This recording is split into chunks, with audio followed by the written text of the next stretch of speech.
So today I'm going to be showing you how I did my own gel X at home. This is how I do it. I will say off the bat, I'm definitely not perfect at this. I'm still educating myself on drill bits. All I know about drill bits is be careful. You don't want to cut yourself or your cuticle. It's no fun. But the most tedious part about doing gel X is honestly the shaping. It takes a while. I haven't perfected it down. As you can see, my nails aren't perfect, but I think I did a pretty good job. In the end, I had to just clean up the edges, but again, I'm still not perfect at it, but I am satisfied, and I think I can show you a tutorial because it's not like everybody's like looking right up close at the cuticle. It's not perfect, but every single time I do my nails, I will say I'm getting better and better. It's all about practice, and I think doing my own nails is therapeutic. Pick a day or just, set aside some time where you're not frustrated, and you definitely have some time to do it because like I said, it is a process. It's not something that's super fast. I feel like it does take a minimum an hour and 15.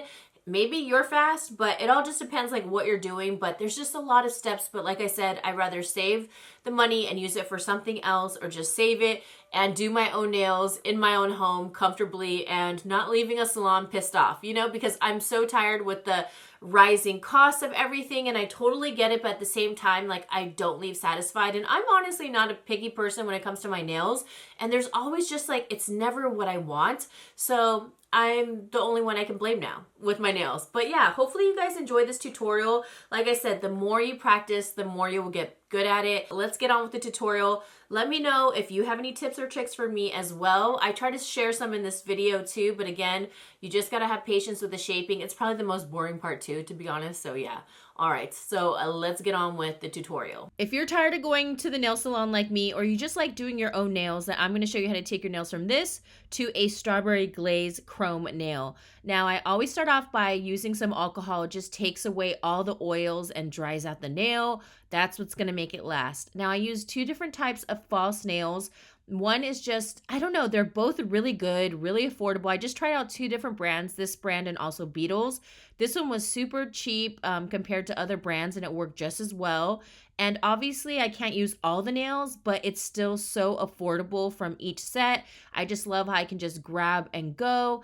And sometimes I do end up using the bigger ones. I just shape them to my nail, but they are already pre-etched, and it's going to save so much time. So I just fit my nail. Now remember, this is key. You want it wall to wall. Now, if you run out of nails that are perfect to your nail size, just go for the larger one and file it to your nail shape. Do not go smaller. They are going to pop off. Now, one thing you're going to need is a convenient light like this just to flash cure it, because I tried my regular UV and it's just very inconvenient. And then I use Beetles nail glue because it's very affordable and works great. I've used others and this one is just as good. And then of course, protect your hands with some UV gloves.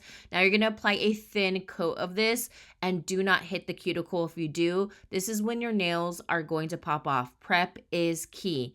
Not too much, just a thin layer, and cure it for 30 seconds. Now you can finally apply your tips. Start at the pinky, work your way to the thumb. You're gonna swipe over some nail glue and then a small little dollop right here.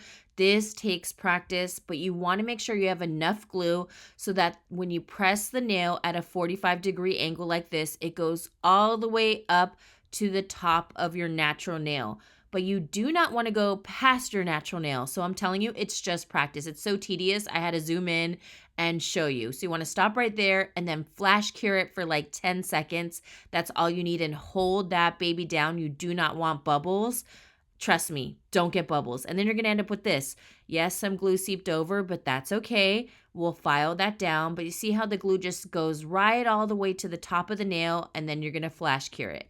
This is definitely a step that takes patience and practice, but trust me, you're saving money. Remind yourself, and this becomes fun after a while, and practice makes perfect, and you'll get faster each time you do it. So here are my nails. Now I'm going to do a full cure of 1 minute before I start filing. Now I just use a Melody Susie drill bit that I have from Amazon. I'll link it down below, and a regular file, but here are my nails beforehand. I'm working on my other, as you can see. And again, this step is just tedious. You want to make sure you seal that cuticle. So you're going to take a drill bit. Please educate yourself. I use this one at a very low speed, the lowest speed. So this fine tip is going to take away any glue and then also seal my cuticle. So I'll use the fine tip one or this one as well. Just look up some videos so you can educate yourself. I'm just showing you this for the video. I use either of the two. Now, to make the cuticle and the nail just look even more flush, I take a little bit of acetone and just a little brush, and I'm just going to dip it into the acetone, just very little, and I'm going to swipe it back and forth right by the cuticle, and it's going to help melt the rest of the nail and make it look flush. Look at that. It looks like I got acrylic done. You don't see any separation between the nail and the cuticle. Now, the key is to not use too much acetone, because if you do, you're going to melt away too much of that nail, and then they're going to end up lifting and popping off. So just use very little.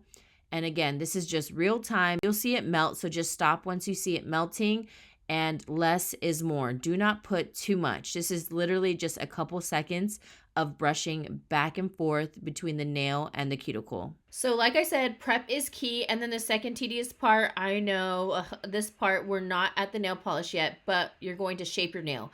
Now, the good thing is that you can just leave the nails how they are. I wanted mine just a little bit shorter, but again, it is all up to you. You can even cut off the tip and you can make a more square nail, like a coffin style. It is all up to you. Then I'm going to take this Olive and June buffer and just go across every single nail. I want to make sure there's no oils, there's nothing left on top, there's no shine, just so it can have some grip and it's going to hold on to the nail polish.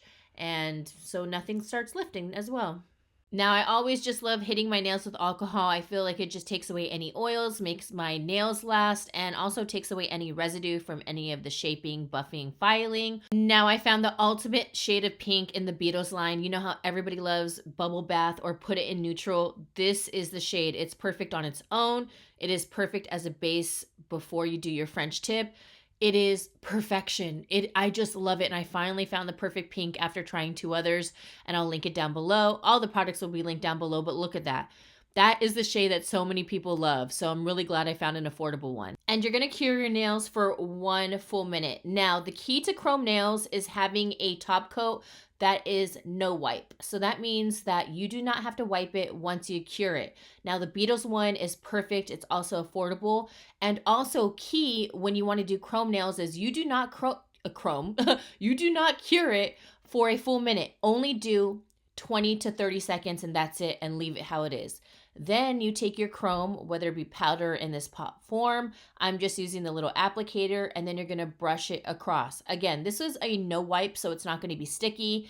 And do not cure it for over 30 seconds. You want it halfway cured. I think it's just so the chrome adheres, and look at that. It looks so good. And again, I can't even think about being in the nail salon and they're like, yeah, extra $10 to $15 for chrome. The chrome that I'm using was like around $5.99 for 2 pots. And yeah, that is just insane how much money I'm saving. And I want you to save money. Then you use your top coat and cure it. Now, I think this is when I messed up and I put it way too close to the cuticle because the end result kind of made me sad. I was rushing when I was doing my nails, but they still look so cute. So let me know down below if you do your own Gel X. I'll link everything down below, and save that money and do your own nails at home. All right, love you, and I'll see you in the next one. Whoop, whoop.